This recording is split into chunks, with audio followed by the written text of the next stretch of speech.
اسحاق علیہ السلام سے تقریباً 18,000 انبیاء بنی اسرائیل میں آئے ہیں، اور حضرت اسماعیل علیہ السلام کی لڑی اور ذریت اور نسل میں صرف ایک پیغمبر آئے جو سارے نبیوں میں بھاری، جو سارے پیغمبروں میں بھاری، جس کے بارے میں اللہ نے فرمایا وَرَفَعْنَا لَكَ ذِكْرَكَ، محبوب میں نے آپ کے ذکر کو بلند کر دیا۔ کائنات نہیں تھی، آپ کا ذکر تھا، آدم ابھی پیدا نہیں ہوئے، کنت نبیا و آدم بین الماء والطین، میرے نبی نے فرمایا کہ آدم ابھی مٹی اور گھارے کے درمیان تھے، ان کی پیدائش ہوئی نہیں تھی، بناوٹ ہوئی نہیں تھی، ان کی جسم کی ساخت ابھی تیار نہیں ہوئی تھی۔ نبی علیہ السلام نے فرمایا میں اس وقت بھی نبی تھا، میں اس وقت بھی نبی تھا۔ پھر بیت المقدس میں جسے اللہ نے بلایا اور سارے نبیوں کو اللہ نے وہاں جمع فرمایا، اور سارے نبیوں کی جس نے امامت کی وہ امام الانبیاء صلی اللہ علیہ وسلم ہے۔ پھر شب معراج عرش معلی میں جب جا رہے تھے، بیت المعمور میں 70,000 فرشتوں کی امامت کروانے والے وہ ہمارے اور آپ کے پیغمبر جناب نبی کریم صلی اللہ علیہ وسلم ہیں۔ یہ وہ پیغمبر ہمیں نصیب ہوا ہے، وہ پیغمبر جس پیغمبر کی امت پہ ہونے کو انبیاء نے التجا کی ہے، انبیاء نے درخواستیں کی ہیں، انبیاء نے اپیلیں کی ہے۔ اللہ نبوت دی ہے لے لے، رسالت دی ہے لے لیں، پیغمبری دی ہے لے لے، کیا کرنا ہے؟ ہمیں آخری نبی کی آخری امت میں پیدا نے اس انسان کی تخلیق کے بعد، اس انسان کو پیدا کرنے کے بعد اس کی رہنمائی کے لیے اور اس کی بھلائی کے لیے آدم علیہ السلام سے سلسلہ شروع فرمایا، اور جناب نبی کریم صلی اللہ علیہ وسلم تک یہ نبوت، رسالت، پیغمبری کا سلسلہ جاری و ساری رہا۔ آدم علیہ السلام کے بعد ان کے بیٹے شیس علیہ السلام آئے، پھر چلتے چلتے جناب نوح علیہ السلام آئے، وہاں سے سلسلہ نبوت کا تسلسل کے ساتھ جاری و ساری رہا۔ پھر حضرت دانیال علیہ السلام آئے، چلتے چلتے اللہ کے خلیل حضرت سیدنا ابراہیم خلیل اللہ علیہ السلام نبوت سے سرفراز ہو کر دنیا عالم پر تشریف لائے۔ آپ فلسطین اور شام کے ایک مشہور شہر عرفہ کے اندر پیدا ہوئے تھے۔ فلسطین اور شہر کا اس وقت مشہور شام کا جو علاقہ تھا، شہر تھا عرفہ، اس میں حضرت ابراہیم علیہ السلام کی پیدائش ہوئی، اور وہاں ان کے آس پاس ہی ایک بڑی مسجد بنی ہوئی ہے۔ ابراہیم علیہ السلام کی پیدائش کے بعد اور ان کی پیدائش کے بعد انہیں غار پہ رکھا گیا، چونکہ وقت کے بادشاہ نے خواب دیکھا تھا کہ میری رعیت کے اندر، میرے شہر کے اندر ایک بچہ پیدا ہونے والا ہے، اور وہ میری حکومت کو تہس نہس کر کے رکھ دے گا۔ اور اس خواب کی تعبیر بتانے والے اس کے نجومی لوگ تھے۔ اللہ تعالیٰ کی قدرت کاملہ سے ابراہیم علیہ السلام کی پیدائش کے بعد، ان کی پیدائش کے بعد ان کا مرحلہ وار بہت تیزی سے بڑھ رہا تھا۔ مثلاً ایک بچہ آپ کے ہاں 1 ہفتے کا ہوتا ہے، اتنا جسامت قد و کاٹ ابراہیم علیہ السلام پہلے دن میں لگ رہے تھے۔ ان کی نشو و نما اور ان کے جسامت اللہ تعالیٰ بہت تیزی سے بڑھا رہے تھے۔ جہاں ہفتے کا بچہ ہو، ابراہیم علیہ السلام دن کا لگتے، یعنی دن ہفتے میں بڑھ رہا تھا، اور ہفتہ 2 ہفتے میں 2 ہفتہ مہینوں میں الغرض ابراہیم علیہ السلام کی جلدی اللہ تعالیٰ نشو و نما اور ان کے جسامت کو جلدی بڑھا رہے تھے، چونکہ ان کا مقابلہ ہونے والا تھا اور توحید کا علم لے کر ان کو بلند کرنا تھا، اور پیدائشی طور پر انبیاء یہ معصوم ہوا کرتے ہیں۔ اللہ تعالیٰ ان کو نبوت پیدائش کے وقت ہی دے دیا کرتے ہیں، پیدائش ہی ان کی ولادت اور پیدائش ہوتی ہی نبوت کے ساتھ ہے، یہ نہیں آنے کے بعد پھر یہ نبوت ان کو ملے، ایسا نہیں ہے۔ ابراہیم علیہ السلام جس طرح پہلے یہ بات رکھی گئی تھی کہ آزمائش اور امتحانات میں اللہ تعالیٰ نے انہیں ڈالا تھا، وہ امتحان اور آزمائش کی گھڑی جو ہے اور مخالفت کی ابتدا جو ہوئی ہے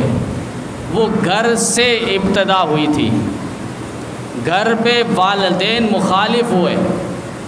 ابراہیم علیہ السلام کو طعن و تشنیع اور تنقید کا سامنا کرنا پڑا، یہاں تک کہ والد گرامی اس جملے کو کہنے پر بھی ہچکچاہٹ محسوس نہیں کی اور کہا کہ لَأَرْجُمَنَّكَ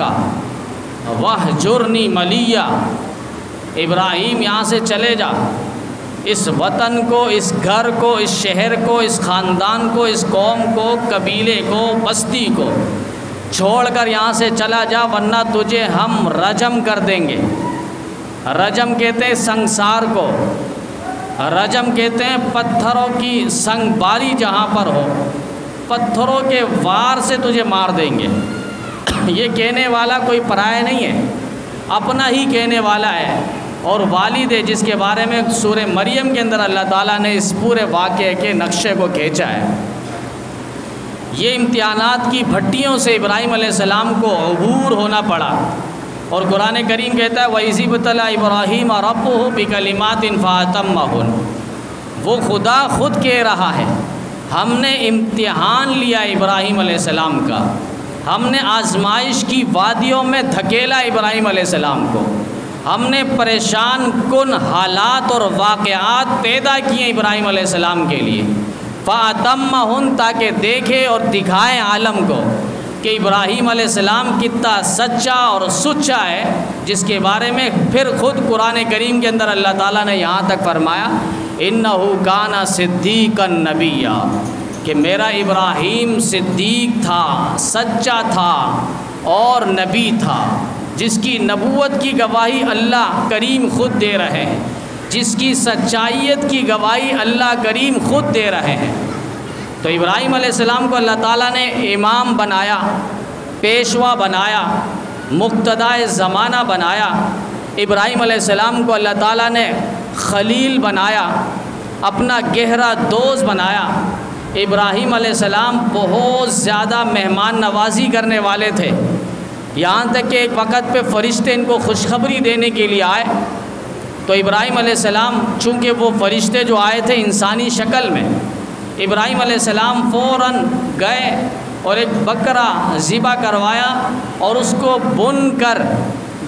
کر ان کے سامنے پیش کیا۔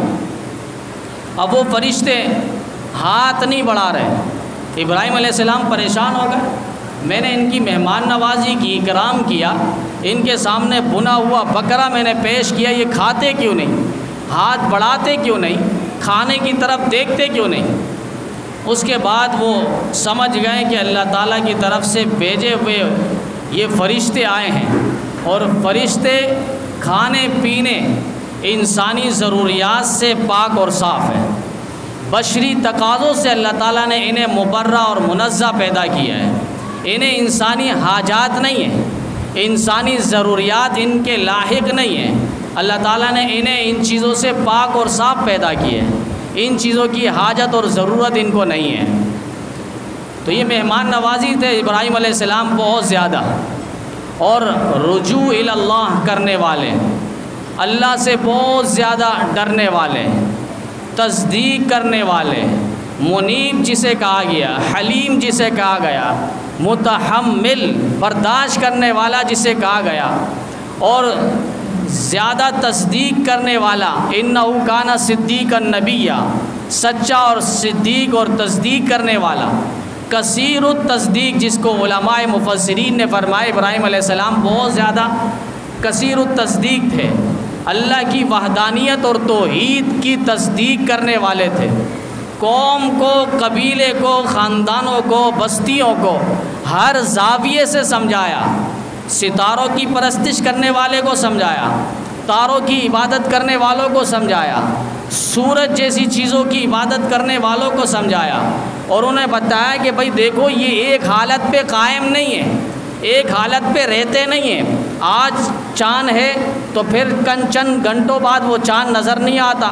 آج تارے ہیں تو چند گھنٹوں بعد وہ تارے نظر نہیں آتے، آج سورج ٹمٹماتا ہوا چمکتا ہوا نظر آ رہا ہے، چند گھنٹوں بعد وہ سورج نظر نہیں آئے گا، اس کی شعاعیں نظر نہیں آئے گی، اس کی دھوپ نظر نہیں آئے گی، اس کی کرنیں نظر نہیں آئے گی۔ ابراہیم علیہ السلام نے بتلایا دیکھو یہ ساری چیزیں ایک حالت پہ نہیں ہیں،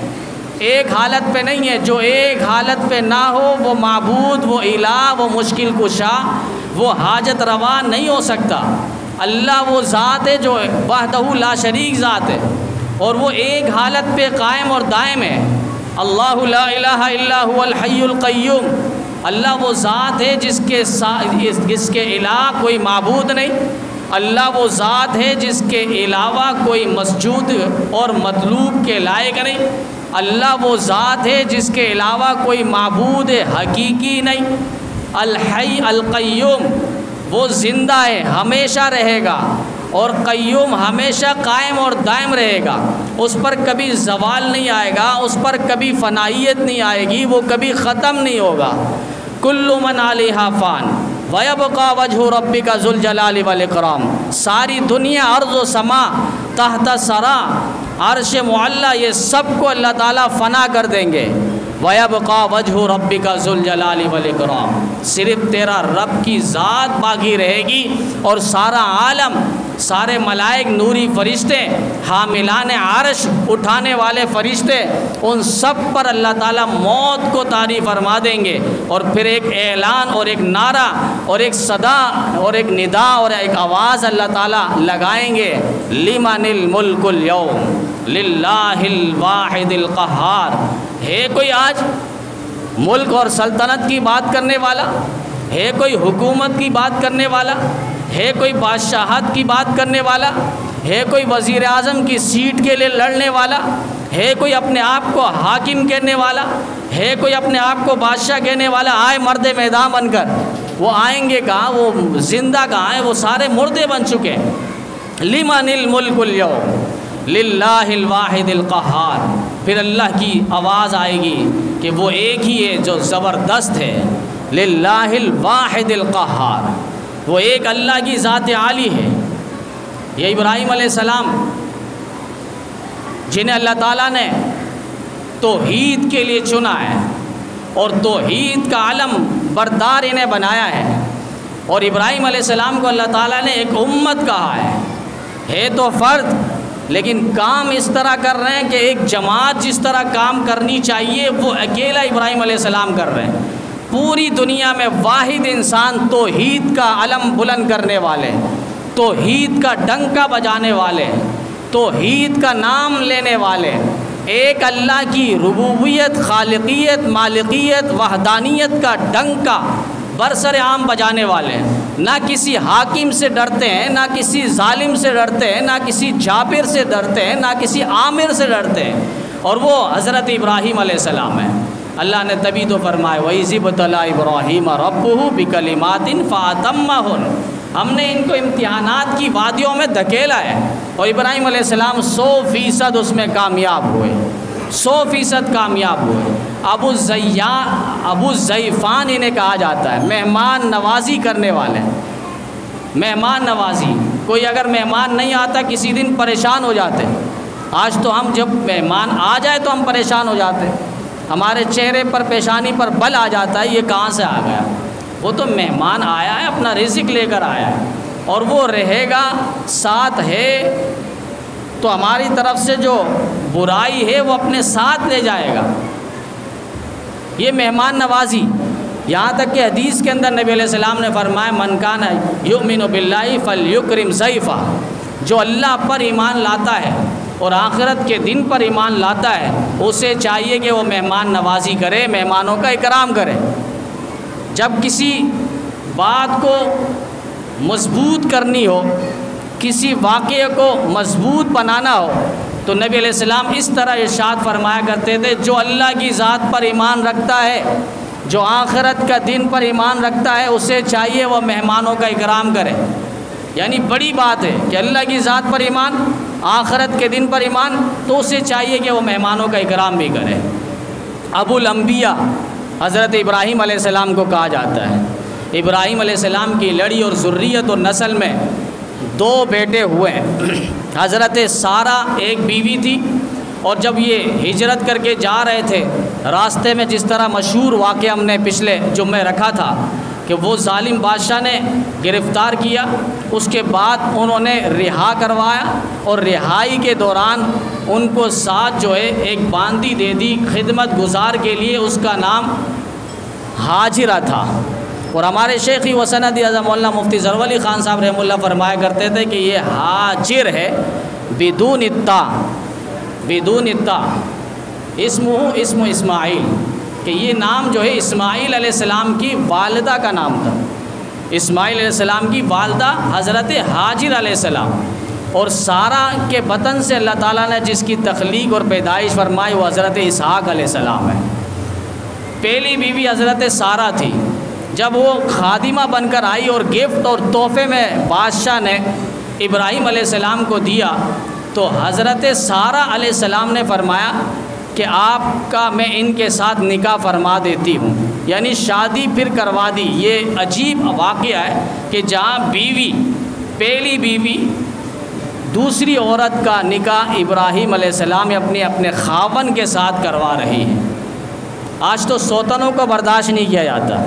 یہ سوتن کیوں بنے، دوسری شادی ہو کیوں؟ اور یہاں تک کہ ہمارے پڑھے لکھے نوجوان، یہاں تک خبر آئی تھی کہ ایک شخص نے دوسری شادی کی، یہ گناہ عظیم کر لیا اور جرم عظیم کر لیا۔ سارے لوگ اسٹامپ پیپر لے کے بیٹھ گئے، اور بیٹھنے کے بعد اس میں تحریر لکھی، اور تحریر کیا تھی کہ آج سے اس شخص کے ساتھ ہمارا سوشل بائیکاٹ ہے، یعنی نہ ان سے ہمارا کوئی رشتہ کا تعلق ہوگا، نہ بات چیت کا تعلق ہوگا، نہ لین دین کا تعلق ہوگا، نہ پڑوسیوں کے متعلق کوئی ان کے ساتھ تعلق ہوگا، یعنی ساری رشتہ داریاں،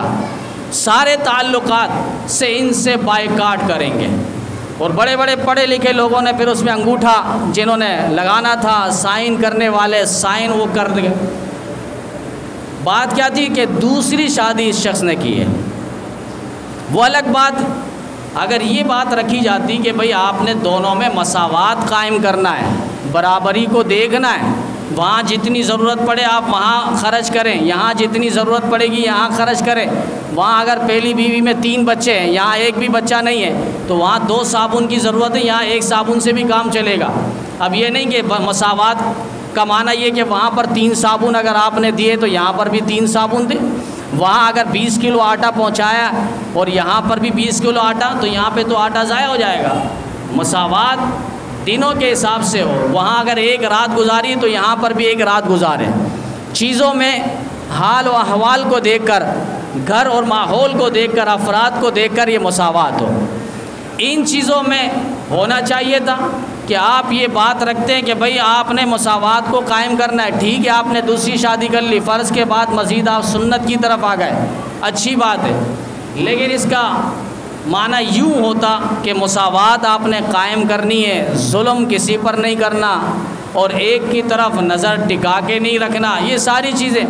اس پر ایگری کرتے ہیں۔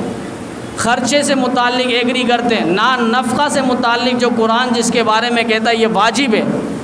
ان سے متعلق بات ہوتی،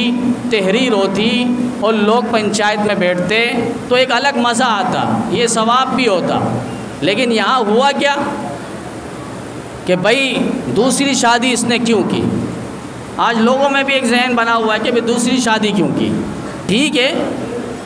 اللہ تعالیٰ خود قرآن کریم کے اندر کہہ رہا ہے فَانْكِحُوا مَا طَابَ لَكُم مِّنَ النِّسَاءِ مَثْنَىٰ وَثُلَاثَ وَرُبَاعَ،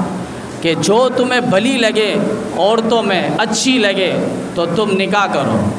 مثنا 2 و ثلاثہ 3 و رباع 4 یہ گنتی کے اعداد اور تعداد اور اس طرح اللہ تعالیٰ نے بیان کی۔ عرب کے اندر یہ سب اس طرح الفاظ استعمال ہوتے ہیں، لیکن اس کا یہ معنی نہیں جس طرح اہل تشیع نے لکھا ہے کہ اس طرح پھر 2 معنی 4 اور 3 معنی 6، 4 اور 6 10 ہو گئے، اور 4 یعنی 8، یعنی تقریباً 18 شادیاں کریں۔ 18 شادیاں پھر ان کے مذہب کے اندر یہ ہے، تو 18 شادی نہیں ہے، 4 شادی ہے اسلام کے اندر۔ اسلام سے ہٹ کر پھر وہ کوئی اور مذہب ہوگا جہاں 18 شادی ہے۔ ہم نے کہا تمہارے مذہب میں شادیوں کو کیوں رواج ہے؟ تم تو متع کی پیداوار ہو، متع کو فروغ دو۔ متع تمہارے ہاں عبادت ہے، متع وہ تم نے اس کو اتنا سمجھا ہوا ہے کہ علمان والحفیظ اگر میں ان کے اوراق کو کھولوں، اصول کافی کو، حیات القلوب کی کتابیں کھولوں، تو آپ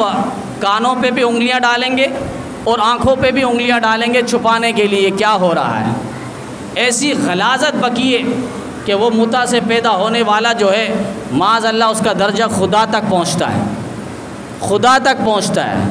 اس طرح کی بےہودگیاں اور فحش باتیں ان کی کتابوں سے، لٹریچر سے واضح ہیں۔ تو ہم کہتے ہیں شادیاں اہل اسلام کے لیے، مسلمانوں کے لیے، مسلمان اور اسلام سے ہٹ کر پھر شادیاں نہیں ہیں، پھر وہ زنا ہے، بدکاری ہے، پھر کوئی اور نام ہے جو ان کے مذہب کے اندر ہے، متع کی پیداوار ہے۔ تو قرآن کریم کے اندر اللہ کہتا ہے فَانْكِحُوا مَا طَابَ لَكُم مِّنَ النِّسَاءِ مَثْنَىٰ وَثُلَاثَ وَرُبَاع، 2 3 4 بس 4 تک ہے، اس کے آگے نہیں ہے۔ تو 2 شادی اگر اس نے کر لی تو کون سا اس نے گناہ کر لیا؟ تو سارے نے اس پر انگوٹھا اور سائن کیا۔ ہم نے کہا یہ قرآن کریم کی آیت کا انکار ہے۔ جنہوں نے بھی انگوٹھا ثبت کیا ہے اور دستخط کیے ہیں انہیں چاہیے کسی دارالفتہ سے رجوع کریں اور مفتیان عظام سے اس مسئلے کی وضاحت معلوم کریں، اور یہ سارے پھر اس کے بعد تجدید ایمان بھی کریں گے اور تجدید نکاح بھی کریں گے۔ اگر یہ متزوج ہے، شادی شدہ اگر ہیں یہ سارے افراد، تو ان کا ایمان چلا گیا۔ جب ایمان چلا گیا تو نکاح خود بخود باطل اور فاسد ہو گیا، ختم ہو گیا، کل عدم ہو گیا۔ تو یہ پہلے کلمہ پڑھیں گے، اسلام اور قرآن کے سائے میں آئیں گے، اس کے بعد ان کی بیویوں سے ان کا ایجاب و قبول دوبارہ ہوگا۔ یہ ایک شرعی مسئلہ ہے۔ آج ہم نے اس مسئلے کو اہمیت نہیں دی، بات میں لوگ اس طرح کی باتیں کرتے ہیں۔ اب ہم نے ایک کو کہا حق مہر بھائی اتنا ہے، آگے سے کہتا ہے، ہم نے کہا شریعت کے اندر، اسلام کے اندر اتنا حق مہر کم سے کم اور زیادہ سے زیادہ اتنا ہے۔ انہوں نے کہا شریعت کو ایک طرف رکھے، آپ اسلام کو ایک طرف رکھے، تو بچا کیا ہے؟ پھر آپ شادی نہ کروائیں، نکاح ہی نہ کروائے۔ جب آپ شریعت کو نہیں فالو کر رہے ہیں، اسلام کو نہیں مان رہے، اسلام کی تعلیمات کو، احکامات کو نہیں مان رہے، تو بیٹیوں کو، بیٹوں کو ایسی رخصت کر دیں، پھر اس کی ضرورت نہیں ہے، چندہ اس کی ضرورت نہیں ہے۔ ہم مسلمان ہیں، وَأُمِرْتُ أَنْ أَكُونَ مِنَ الْمُسْلِمِينَ۔ قرآن میں اللہ نے فرمایا کہ نبی علیہ السلام نے فرمایا وَأُمِرْتُ أَنْ أَكُونَ مِنَ الْمُسْلِمِينَ، کہ مجھے اللہ نے حکم دیا میں مسلمان بن کے رہوں، تابع دار بن کے رہوں، پیروکار بن کے رہوں۔ یا ایھا الذین آمنوا اتقوا اللہ، ایمان والو اللہ سے ڈرو۔ اور دوسری جگہ اللہ نے فرمایا کہ ایمان والو اللہ سے ڈرو اور موت اس حالت میں ہو کہ تم مسلمان بن کے مرو۔ تو یہ ہمیں اسلام کو فالو کرنا ہے۔ اس طرح کی بیہودگیاں، فحاشی باتیں، ان سے کوشش کرے اپنے آپ کو دور رکھیں۔ حضرت سارہ علیہ السلام بیوی ہے پہلی، کوئی اولاد نہیں ہے، انہوں نے چاہا، ابراہیم علیہ السلام سے فرمایا اس عورت کا نکاح میں آپ سے کروانا چاہتی ہوں، کروا دیا نکاح۔ اس کے بطن سے اللہ تعالیٰ نے پھر حضرت اسماعیل علیہ السلام کی پیدائش فرمائی، حضرت حاجر علیہ السلام کی بطن سے، اور حضرت اسحاق علیہ السلام جو پیدا ہوا حضرت سارہ علیہ السلام کے بطن سے۔ اس طرح حضرت ابراہیم علیہ السلام ابو الانبیاء، جد الانبیاء، اسحاق علیہ السلام سے تقریباً 18,000 انبیاء بنی اسرائیل میں آئے ہیں، اور حضرت اسماعیل علیہ السلام کی لڑی اور ذریت اور نسل میں صرف ایک پیغمبر آئے جو سارے نبیوں میں بھاری، جو سارے پیغمبروں میں بھاری، جس کے بارے میں اللہ نے فرمایا وَرَفَعْنَا لَكَ ذِكْرَكَ، محبوب میں نے آپ کے ذکر کو بلند کر دیا۔ کائنات نہیں تھی، آپ کا ذکر تھا۔ آدم ابھی پیدا نہیں ہوئے، کنت نبیا و آدم بین الماء والطین، میرے نبی نے فرمایا کہ آدم ابھی مٹی اور گھارے کے درمیان تھے، ان کی پیدائش ہوئی نہیں تھی، بناوٹ ہوئی نہیں تھی، ان کی جسم کی ساخت ابھی تیار نہیں ہوئی تھی۔ نبی علیہ السلام نے فرمایا میں اس وقت بھی نبی تھا، میں اس وقت بھی نبی تھا۔ پھر بیت المقدس میں جسے اللہ نے بلایا اور سارے نبیوں کو اللہ نے وہاں جمع فرمایا، اور سارے نبیوں کی جس نے امامت کی وہ امام الانبیاء صلی اللہ علیہ وسلم ہے۔ پھر شب معراج عرش معلی میں جب جا رہے تھے، بیت المعمور میں 70,000 فرشتوں کی امامت کروانے والے وہ ہمارے اور آپ کے پیغمبر جناب نبی کریم صلی اللہ علیہ وسلم ہیں۔ یہ وہ پیغمبر ہمیں نصیب ہوا ہے، وہ پیغمبر جس پیغمبر کی امت پہ ہونے کو انبیاء نے التجا کی ہے، انبیاء نے درخواستیں کی ہیں، انبیاء نے اپیلیں کی ہے۔ اللہ نبوت دی ہے لے لے، رسالت دی ہے لے لیں، پیغمبری دی ہے لے لے، کیا کرنا ہے؟ ہمیں آخری نبی کی آخری امت میں پیدا فرما۔ ہم اور آپ نے تو مانگا بھی نہیں ہے، اللہ نے ہمیں بن مانگے اس امام الانبیاء صلی اللہ علیہ وسلم کی امت میں پیدا فرمایا، جو کل قیامت کے دن سجدہ ریز ہوگا تو اللہ تعالیٰ بھی نبی علیہ السلام کی دعا کو رد نہیں فرمائیں گے۔ ارفع رأسک اسأل تسأل اشفع تشفع، محبوب سر اٹھائیے، مانگیے، کیا مانگتے ہیں؟ سوال تو کریے، درخواست تو کیجئے، آپ لب تو کھولیں،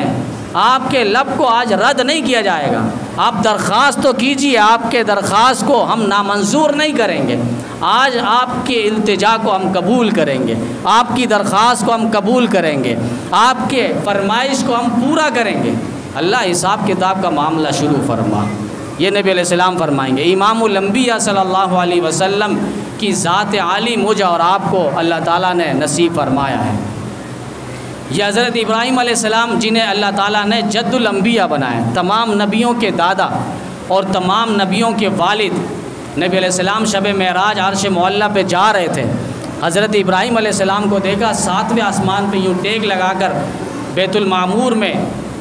بیٹھے ہوئے، ان سے ملاقات ہوئی۔ نبی علیہ السلام نے فرمایا، صحیح مسلم حدیث ہے، مسلم شریف حدیث کی کتاب ہے، اس میں لکھا ہے نبی علیہ السلام نے فرمایا کہ حضرت ابراہیم علیہ السلام کی اولادوں میں سب سے زیادہ میں ابراہیم علیہ السلام کے اپنے دادا کے زیادہ مشابہ تھا، یعنی چہرہ نبی علیہ السلام کا حضرت ابراہیم علیہ السلام کے ساتھ زیادہ مشابہ رکھتا تھا۔ یہ حضرت ابراہیم علیہ السلام کی یاد اور قربانی جو اس آنے والے مہینہ ذی الحج کے مہینے میں ہے، اور حج جیسا فریضہ جو پورے عالم پہ عالم ہے، ان مسلمان اور مسلمانان عالم پوری دنیا سے جوگ در جوگ، شوق در شوق بیت اللہ کی طرف رخ کر کے جا رہے ہیں، کچھ جا چکے ہیں، کچھ جانے والے ہیں۔ تو یہ قربانی ہو یا حج ہو، یہ ساری کی ساری عبادات جو ہے حضرت ابراہیم علیہ السلام اور ان کے گھرانے کی یادگار ہیں۔ آخری مہینہ جو اسلامی سال کا ذی الحج کا مہینہ شروع ہونے والا ہے، اور اس مہینے سے متعلق اس کے جو 10 دن ہیں اس سے متعلق کچھ باتیں جو حضرت شیخ الاسلام مفتی تقی صاحب مدظ اللہ علی نے بھی فرمایا کہ یہ عشرہ ذی الحج جو ہے اس کی بڑی فضیلت ہیں۔ ہم ان چیزوں کو مارکیٹوں میں اور منڈیوں میں گزار دیتے ہیں، ٹھیک ہے وہ الگ عبادت ہیں، گائیں کو دیکھنا، لانا، بیچنا، باؤ تاؤ کرنا، یہ ساری عبادات کے اندر ہے، لیکن کچھ عبادات ہیں جو ان کو بھی سامنے رکھا جائے کہ نبی قرآن کریم کے اندر اللہ نے فرمایا والفجر ولیال عشر، کہ قسم ہے فجر کی اور قسم ہے 10 راتوں کی۔ علماء مفسرین نے فرمایا کہ فجر سے مراد عید کی جو فجر ہے، عید الاضحیٰ کی جو فجر ہے، اللہ اس کی قسم کھا رہا ہے، اور 10 راتوں کی یعنی ذی الحج کی پہلی تاریخ سے 10 ذی الحج تک اللہ تعالیٰ نے ان راتوں کی قسمیں کھائی ہیں۔ قسمیں اللہ کھا رہے ہیں اپنے بات کی مضبوطی کے لیے، تاکہ دنیا انسانیت کو پتہ چلے، ورنہ اللہ ایک بات ویسی بھی کر دیتا تو اس کی اہمیت تو پھر بھی تھی کہ احکم الحاکمین، بادشاہوں کا بادشاہ، شہنشاہ کائنات، قادر مطلق ذات ایک بات ارشاد فرما رہے ہیں، اس کا اہمیت کتنی ہوگی، اس کا ویلیو کتنا ہوگا۔ تو 10 راتیں ذی الحج کی حدیث کے اندر یہاں تک نبی علیہ السلام نے اس کی وضاحت فرمائی کہ اس کے ہر دن میں اور رات میں کوئی بھی نیکی کرے گا 1 سال کے برابر اس کو ثواب ملے گا۔ کوئی نماز ہے، کوئی روزہ ہے، کوئی صدقہ خیرات ہے، کوئی نیکی ہے، فرمایا 1 سال کی عبادت کا اسے ثواب ملے گا، اور اگر کوئی روزہ رکھتا ہے تو 1 سال کے برابر۔ تو اتنی فضیلت اس کی ہے۔ اور راتوں میں جو عبادت ہے، فرمایا شب قدر کی رات کے برابر اس کو ثواب ملے گا۔ شب قدر کی رات جو قیام اللیل کرتا ہے، رات کو کھڑے ہو کر عبادت کرتا ہے، اتنی اس عبادت کا ثواب اسے ملے گا جو ان راتوں میں عبادت کرے۔ کچھ پانے کے لیے تو کچھ کھونا پڑتا ہے۔ اب آپ مہندی دیکھیں، اس کو بنانے کے لیے جو پتے ہیں، جب تک ہم اس کو پیسیں گے نہیں، اس کو ہم رنگڑیں گے نہیں، تب تک وہ رنگ برنگ ہاتھ پہ پیدا نہیں کرے گا۔ تو صبغت اللہ کے رنگ میں رنگ جانے کے لیے اور اللہ کی محبت کے رنگ میں ڈل جانے کے لیے ہمیں محنت کرنی ہوگی۔ جس طرح ابراہیم علیہ السلام نے امتحانات دیے، ہمیں ان امتحانات میں چلنا ہوگا، اور ان 10 دنوں میں نہیں تو کسی ایک رات پہ ہم عبادت کر لیں، کسی ایک رات میں چند منٹ کے لیے عبادت کر لیں، تہجد پڑھ لیں، 2 رکعت ہی صحیح اسی نیت سے پڑھ لیں کہ شب قدر کی عبادت کا ثواب اسے اللہ تعالیٰ دیں گے۔ پھر 1 دن کا روزہ فرمایا 1 سال کے برابر۔ اور یوم عرفہ جو تقریباً ہمارے ہاں شاید اتوار والے دن یوم عرفہ کا دن پڑے، اس دن کوئی روزہ رکھتا ہے، یوم عرفہ یعنی 9 ذی الحج کی تاریخ کا روزہ، جو وہاں مسلمانان عالم جو ہے حج کرنے کے لیے جو گئے ہیں، وہ عرفات کے میدان میں جمع ہوتے ہیں، عرفات کے میدان میں۔ اور یہ اللہ تعالیٰ کو ان کی ادائیں بہت پسند ہے۔ جبل رحمت وہاں جمع ہوتے، اور شیطان اس وقت بڑا پیٹ رہا ہوتا ہے، اپنے آپ کو پریشان ہو رہا ہوتا ہے، یہ کیا ہو گیا؟ اللہ تعالیٰ بڑے بڑے گناہگاروں کو معاف کر رہا ہوتا ہے، شیطان پریشان ہو جاتا ہے۔ کسی نے کہا رمضان میں بھی تو افطار کے وقت اللہ کی رحمتیں برستی ہے، اور اللہ تعالیٰ 10 لاکھ جہنم سے جہنمیوں کو بھی آزاد کرتے ہیں، اللہ کی رحمت تو اس وقت بھی ہے، شیطان اس وقت پریشان کیوں نہیں ہوتا؟ حضرت مولانا مفتی عبد الواحد قریشی صاحب اس کا جواب دینے لگے اور کہا دیکھو حدیث میں یہ بھی تو فرمایا کہ رمضان داخل ہوتا ہے، شیطان کو جگڑ دیا جاتا ہے، پابند کر دیا جاتا ہے، جزیروں میں ان کو سمندروں میں ڈال دیا جاتا ہے، ان کو پھر یہ رحمتیں نظر نہیں آتی، یہ برکتیں نظر نہیں آتی، اور نظر آئے بھی تو کر بھی کچھ نہیں سکتے۔ اور یہاں یہ دیکھ رہا ہوتا ہے، پوری دنیا سے شیطان اعظم سارے دیکھ رہے ہوتے ہیں، جبل رحمت پہ اللہ کی رحمت برس رہی ہے، بڑے بڑے نانجاروں کو، گناہگاروں کو، قصورواروں کو اللہ تعالیٰ معاف کر رہے ہوتے ہیں، شیطان اپنے سر پہ مٹی ڈال کے مل رہا ہوتا ہے، پریشان ہو رہا ہوتا ہے۔ یوم عرفہ کا روزہ آخری 9 ذی الحج کی تاریخ کا روزہ، فرمائے 1 سال کے برابر، ہزاروں، بعض روایت میں یہاں تک فرمائے کہ ہزاروں سال روزے کے برابر اسے ثواب ملے گا، ہزاروں سال روزے کے برابر۔ اور ایک روایت میں یہاں تک فرمائے کہ 1 سال پچھلے اور 1 سال اگلے گناہوں کو اللہ تعالیٰ معاف فرما دیں گے۔ اور ایک روایت میں یہاں تک حدیث میں فرمائے کہ 2 سال کے گناہ اللہ تعالیٰ معاف کر دیں گے صرف 9 ذی الحج کے روزہ رکھنے پر۔ جس کا اخلاص جتنا وزنی ہوگا، اللہ تعالیٰ کے ہاں سے ثمر اور نتیجہ اور رزلٹ اس سے زیادہ ہوگا۔ اگر اخلاص زیادہ ہے تو اللہ تعالیٰ 2 سال کے برابر، ہزاروں سال کے برابر اس کو روزہ اور نیکی کے برابر اجر و ثواب دے دے۔ اس سے پوچھنے والا کون ہے؟ تو 9 ذی الحج کی تاریخ جو تقریباً ہمارے ہاں شاید اتوار والا دن آئے، چاند کے حساب سے پتہ چل جائے گا، تو 9 ذی الحج کی تاریخ کا روزہ وہ کوشش کرے ابھی سے نیت بنا لیں۔ پھر اس کے علاوہ ناخن سے متعلق اور بال سے متعلق بات پوچھتے ہیں کہ ہم کاٹ سکتے یا نہیں، تو ابھی سے یہ مسئلہ یاد رہے۔ بعض 2 دن پہلے پوچھتے قربانی سے، یہ قربانی سے 2 دن پہلے کا مسئلہ نہیں ہے، یہ چاند نظر آتے ہی ذی الحج کا جو چاند ہے وہ نظر آتے ہی جو ہے بال اور ناخن نہ کاٹے نہ تراشے، یہ مستحب عمل ہے۔ یعنی اگر آپ کر لیں گے، حجاج کرام جس طرح حج میں ہوتے ہیں ان کے لیے یہ ساری چیزیں ممنوعات میں سے، ان کے لیے منع ہے، نہ وہ ناخن کاٹ سکتے ہیں احرام کی حالت میں، نہ وہ بال کٹوا سکتے احرام کی حالت میں، چونکہ وہ حج جیسا فریضہ ادا کر رہے ہیں، تو ان کی مناسبت اور مشابہت رکھتے ہوئے فرمایا کہ وہ یہاں پر جو قربانی کریں گے، فرمایا وہ نہ کریں، ناخن نہ کاٹیں، بال نہ کاٹیں۔ یہ ایک مستحب عمل ہے، کوئی واجب اور فرض کے درجے میں بھی نہیں ہے، اگر کوئی کاٹ لیتا ہے گناہگار بھی نہیں ہوگا۔ البتہ یہ علماء نے یہاں تک باریکیاں لکھی کہ اتنا اگر کوئی احتیاط کرتا ہے اور اتنی محبت حجاج کرام سے دکھاتا ہے، انشاءاللہ امید ہے کہ اللہ تعالیٰ اس کو زندگی میں ضرور وہاں پر حج کے لیے بیت اللہ میں بلوائے گا، روضہ رسول اللہ میں اس کی حاضری اللہ تعالیٰ لگوائے گا۔ یعنی اس کو اتنی قلبی محبت ہے اور ایک روحانی تعلق ہے بیت اللہ کے ساتھ اور حجاج کرام کے ساتھ کہ یہاں پر رہ کر بھی اس کو وہاں کی ادائیں، وفائیں، دعائیں، التجائیں اسے یاد آ رہی ہے، تو فرمائے اس کو اللہ تعالیٰ زندگی کے اندر کسی نہ کسی موقع پہ بیت اللہ میں بلوائے گا۔ یہ مناسبت ہے اور مشابہت ہے کہ یہاں پر رہ کر جو قربانی میں حصہ ملا رہے ہیں، ڈال رہے ہیں، شریک ہو رہے ہیں، فرمائے کہ وہ ناخن وغیرہ نہ کاٹیں، چاند نظر آتے ہیں۔ بعض 2 دن پہلے بال اور ناخن نہیں کاٹ رہے ہوتے ہیں، پورا یہ 6 دن کاٹتے چلے جاتے ہیں اور 8 دن کاٹتے چلے جاتے ہیں، آخری قربانی سے 2 دن پہلے، تو یہ اس وقت کے معمول میں سے نہیں ہے۔ چاند نظر آتے یہ حکم شروع ہو جاتا ہے اور یہ حکم استحباب کے درجے میں، مستحب ہے، ثواب ہے اگر کر لیں تو، اور نہ کرے تو کوئی گناہ اور عذاب نہیں ہے۔ تو یہ مسئلہ ہے۔ اس کے علاوہ جو قربانی سے متعلق جو 1-2 مسئلہ جو ضروری تھا بتلانا، اور وہ یہ کہ قربانی کن لوگوں پر واجب ہے۔ مختصر سماعت کر لیں صرف کہ 5 نصاب کسی کے پاس اگر ہو یا 5 میں سے کوئی ایک بھی ہو تو فرمایا اس پر قربانی واجب ہے۔ 5 چیزیں دیکھی جائے گی، تو نمبر 1 سونا، نمبر 2 چاندی، نمبر 3 مال تجارت، نمبر 4 ضروریات اصلیہ سے زائد سامان ہو یا مال تجارت کے نقدی کیش اس کے پاس ہو، نقدی کیش 4تھے نمبر پر، اور 5ویں نمبر پر ضروریات اصلیہ سے زائد چیز اس کے پاس موجود ہو۔ فرمایا ایسے شخص پر قربانی واجب ہے۔ سونا ہے 7.5 تولہ، چاندی ہے 52.5 تولہ، اور مال تجارت اس کا آسان لفظوں میں اس کی تشریح یوں سمجھ لیں کہ بیچنے کے لیے آپ نے کوئی بھی چیز لی اس کو مال تجارت کہا جاتا ہے۔ مثلا کوئی کپڑا آپ نے لیا، کوئی دکان آپ نے لی، کوئی مکان آپ نے لیا، کوئی پلاٹ آپ نے لیا، کوئی گاڑی آپ نے لی، اب یہ لینے کے بعد نیت یہی تھی کہ میں اسے بیچوں گا، یہ مال تجارت کے اندر داخل ہے۔ تو ان سب میں سال کا گزرنا ضروری ہے۔ اس کے ساتھ ساتھ نقدی کیش، آپ کے پاس جمع پونجی اتنا پیسے ہیں کہ وہ 52.5 تولہ چاندی کے برابر اس کی رقم پہنچ جائے، یا ضروریات اصلیہ سے ہٹ کر پورا سال ایک سامان ہے وہ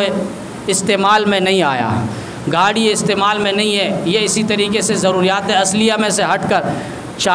برتن ہے گھر پہ، ڈنر سیٹ ہے، یا شادی کے جوڑے ہیں، تقریباً 4 سال سے وہ جوڑے پڑے ہوئے ہیں،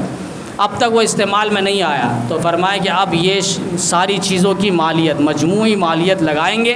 اور یہ 52.5 تولہ چاندی تک پہنچ جائے تو اس پر قربانی واجب ہے۔ اور قربانی واجب ہونے میں بھی یہ یاد رہیں کہ قربانی اگر شوہر پر واجب ہے اور بیوی پر الگ اس کے پاس سونا جواہرات اور اس کے پاس زیورات اور نقدی پیسے موجود ہے تو اس پر الگ قربانی واجب ہے۔ ہوتا یہ اور لوگ مسئلہ پوچھتے ہیں کہ بھائی میں قربانی کر رہا ہوں، میری بیوی نہیں کر رہی، یا پچھلے سال میں نے کیا تھا اس سال میری بیوی قربانی کر رہی ہے، تو ہم پوچھ لیتے ہیں آپ پر قربانی واجب ہے؟ تو کہتا ہے قربانی واجب تو ہے لیکن پچھلے سال میں نے کیا تھا، اس سال میری بیوی کی طرف سے میں قربانی کر رہا ہوں، تو آپ نہیں کریں گے؟ کہا میں نے پچھلے سال کیا تھا، تو وہی پچھلے سال کیا تھا اس سال نہیں کر رہا ہوں، یہ کون سا فلسفہ اور مقصد ہے اور یہ کون سی بات ہے؟ آپ پر اگر ظہر کی نماز فرض ہے تو آپ ظہر پڑھیں گے، عصر میں آئے تو عصر پڑھیں گے، مغرب میں آئے تو اگلے دن آ رہے ظہر پڑھیں گے۔ یہ تو نہیں کہ میں نے کل ظہر کی نماز پڑھی تو آج میں نہیں پڑھوں گا، یا گھر پہ بیوی پر اگر نماز فرض ہے تو میرے پر فرض نہیں، یا میں پڑھ کے آ چکا ہوں بیوی کو کہیں کہ نہیں آپ نے نہیں پڑھنا، آپ نماز پڑھ کے کیا کرو گی، آپ تو جنتی، بس آپ نماز، میں پڑھ چکا ہوں۔ تو بھئی آپ اپنے حصے کا پڑھ چکے ہیں، ان کے اپنے حصے کا انہیں پڑھنے دیں۔ اگر ان پر قربانی واجب ہے تو وہ قربانی الگ سے کرے گی۔ تو قربانی میں یہ ساری چیزیں دیکھی جائے گی۔ بعض والدین جو مرحومین میں ہیں، مرحوم دنیا سے جا چکے ہیں، ان سے متعلق پوچھتے ہیں، اور مزے کی بات وہ اپنا نام حصے میں نہیں ڈال رہا ہے، والد جو دنیا سے جا چکا ہے، ٹھیک ہے اچھی بات ہے، ان کی طرف سے ایک نام، وہ کہتے ہیں ان کی طرف سے ایک نام ہے، تو ہم پوچھتے ہیں آپ قربانی کر رہے ہیں، آپ نہیں ڈال رہے؟ کہا نہیں، والد پچھلے سال میں نے نام دیا تھا اپنا، اب والد کی طرف سے میں کرنا چاہ رہا ہوں۔ آپ پہلے اپنی طرف سے کریں، والد کی طرف سے قربانی یہ واجب نہیں ہے آپ کے ذمہ۔ اگر والد زندہ بھی ہو تو وہاں پر بھی 2 حالتیں دیکھی جائے گی۔ نمبر 1، والد مالدار ہے یا نہیں، یعنی صاحب نصاب، جن پر میں نے 5 چیزیں بیان کی، اگر وہ نصاب کے مالک ہیں یا نہیں، اگر ہے تو ان پر خود قربانی واجب ہے، اور اگر نہیں ہے تو پھر ان پر قربانی نہیں ہے، آپ کے بھی ذمہ بھی فرض اور واجب نہیں کہ والد کی طرف سے آپ قربانی میں حصہ ڈالیں۔ اگر البتہ والد مالدار ہے، وہ پیسے نہیں ملائے آپ نے ان کی طرف سے پیسے ملا کر ان کی طرف سے قربانی کر لی، انہوں نے آپ کو اجازت بھی دے دی کہ ہماری طرف سے ایک قربانی کر لیں، میرا نام داخل کر دیں، تو قربانی ٹھیک ہے، ان کی طرف سے واجب ادا ہو جائے گا، قربانی ہو جائے گی۔ یہ کچھ بنیادی مسائل ہیں جو عموماً یہ مسائل پیش آتے رہتے ہیں، اور قربانی میں بھی یہ دیکھا جائے کہ خوبصورت جانور ہو لیکن خوب قیمت جانور نہ ہو، بعض 10-10 لاکھ اور کروڑ روپے کا حصہ جانور لے کر آ جاتے ہیں اور نام و نمود ہی ہوتا ہے۔ آپ نیت پوچھتے ہیں کہ نیت پہ شک نہ کرے، اسے کہیں جانور اتارا ہے 20 لاکھ 40 لاکھ کا، آپ اس کو گھر کے اندر باندھ کے رکھیں، حویلی کا دروازہ نہ کھولیں، لوگوں کو دکھلائے نہ، اب پتہ چل جائے گا اس کی نیت کتنی اچھی ہے، اللہ کے لیے لایا مخلوق کو دکھلانے کے لیے لایا گاڑی سے اتار کے اور فوراً اس نے باہر کھڑا کر دیا جانور کو، اس کے لیے الگ لائٹیں لگائی، اس کے لیے نیوز والے کو بلوایا جا رہا ہے، میڈیا والے کو بلوایا جا رہا ہے، میں نے 80 لاکھ کا جانور لیا، کروڑ روپے کا جانور لوگ لا کے بیچ رہے ہیں اور لوگ لے بھی رہے ہیں نام و نمود دکھلاوے کے لیے۔ اگر اتنا جانور آپ لے کر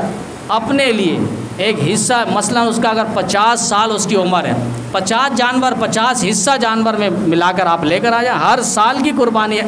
آپ اپنی طرف سے دے دیں، کتنا جانور کٹے گا اور کتنے حصے بنیں گے، یتیموں کو، بیواؤں کو، غریبوں کو کتنا فائدہ ہوگا۔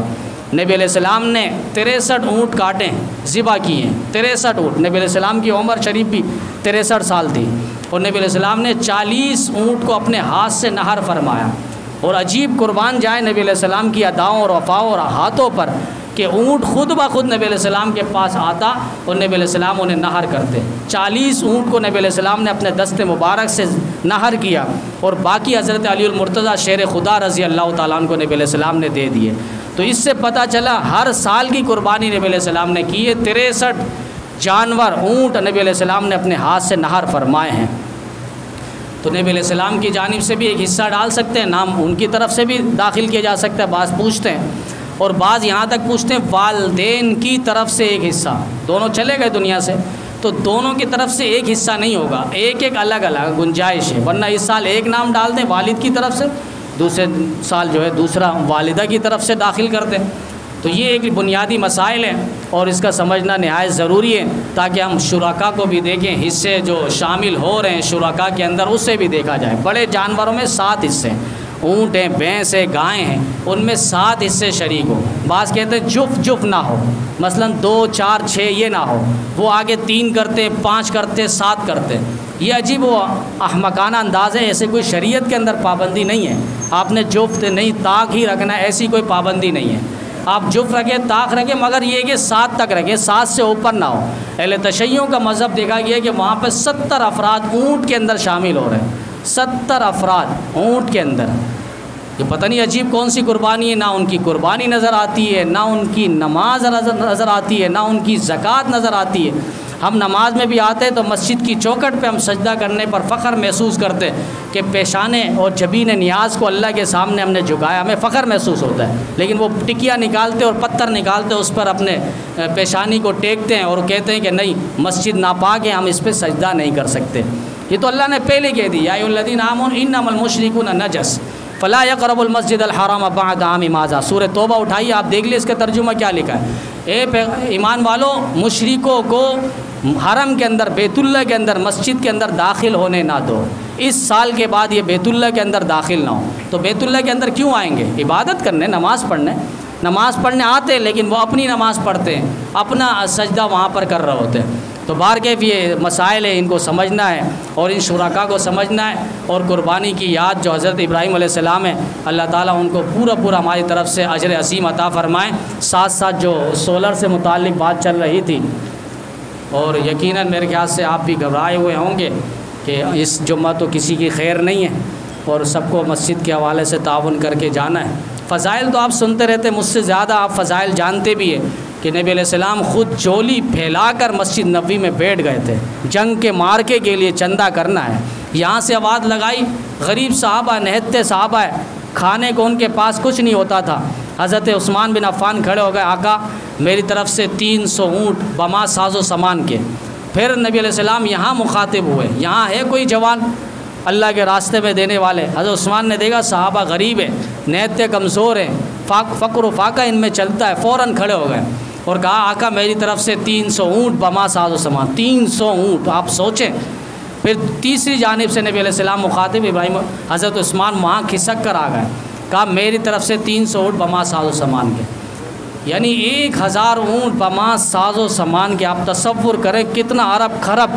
حضرت عثمان بن عفان رضی اللہ تعالیٰ نے نبی علیہ السلام پر قربان کیے، اور جھولی اشرفیہ جو بھر دی نبی علیہ السلام کی جھولی کو، نبی علیہ السلام یوں ہاتھوں کی انگلیوں کو ڈال کے یوں اچھال رہے ہیں،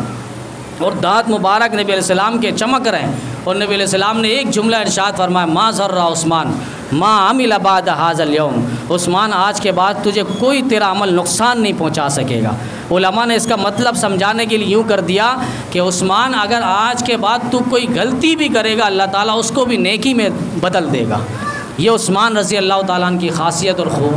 خوبیاں ہیں کہ عثمان چلے گئے، آج بھی بیر روما ان کے لیے صدقہ جاری ہے۔ کئی فنڈ اور اکاؤنٹ حضرت عثمان بن عفان رضی اللہ تعالیٰ عنہ کے اکاؤنٹ میں ابھی بھی پیسے جمع ہو رہے ہیں۔ تو کوشش یہ کریں ہم اپنی مسجد کو تو مد نظر رکھیں، اور جتنا ہو سکے، ٹھیک ہے میں اپنی ذات سے کچھ نہیں کر سکتا، میرے پاس کچھ بھی نہیں ہے، آپ دوسروں کو کہیں، دوسروں کو لے کر آئیں۔ انما یعمر مساجد اللہ من آمن باللہ، اہل ایمان کی نشانی بتلائیے، جو مسجد کی تعمیراتی کام کے اندر لگتے ہیں ان کی ایمان قیامت کی صبح تک کوئی متزلزل نہیں کر سکتا۔ تو کسی کو آپ لے کر آئیں، انہیں دکھائیں یہ معاملات ہیں، یہ کام ہے، آپ اس کو جتنا ہو سکے کر لیں۔ الدال علی الخیر کفاعلہ، نبی علیہ السلام نے فرمایا جو خیر کی طرف بلاتا ہے، نیکی کی طرف بلاتا ہے، وہ بھی ایسا ہے جیسے خود وہ نیکی کرنے والا ہے۔ تو کوشش کریں ہم اپنی ذات سے تو مسجد میں جتنا ہو سکے، جس طرح پچھلے جمعے بتلایا، اب نماز کے بعد جو ہے آپ کوشش کریں کہ جانے کی کوشش بالکل نہ ہو۔ جن ساتھیوں نے، احباب نے، دوست بزرگوں نے اب تک نہیں دیے، جو دیے ہیں وہ جا سکتے ہیں، باقی اگر وہ نفلی عبادت اور سنت والا عمل دوبارہ مزید کرنا چاہے تو وہ کر سکتے ہیں، ان کے لیے منع نہیں ہے۔ فرض تو ان کے ذمہ ادا ہو گیا، اور قربان جائے تقریباً اس وقت جو ہے ایک آواز جس پر ہم نے یہ آواز لگائی کہ اگلے جمعے سے، لیکن اس پر بھی الحمدللہ 35 سے 40 ہزار روپے جمع ہو گئے، اور انشاءاللہ یہ اپڈیٹ آپ کو ملتا رہے گا، یہ خبریں نیوز پہنچاتے رہیں گے، چونکہ آپ دیکھیں یہ ساری باتیں ہم نے صدر صاحب سے اجازت پر کی ہے، اور ہمیں شوق نہیں ہم انتظامیہ یا صدر کے معاملات پہ ہم دخل اندازی کریں، لیکن یہ معاملہ حساس تھا، نازک تھا،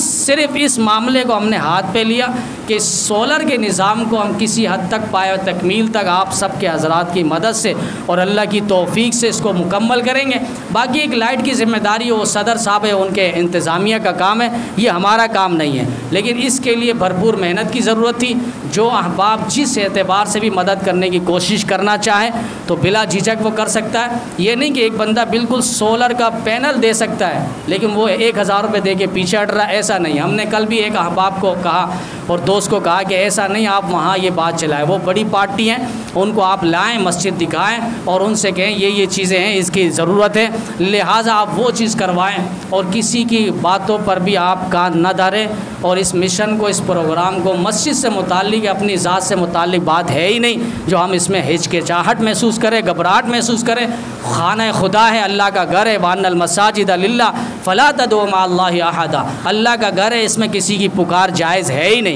تو جتنا ہو سکے بڑھ چڑھ کر ہم اس سے حصہ ملائیں، اور نماز کے بعد جو دوست احباب کھڑے ہوں گے ان کے ساتھ کوئی ساتھی خالی ہاتھ جانے کی کوشش نہ کرے، کم از کم 1000 روپے، لیکن یہ بتلائے جو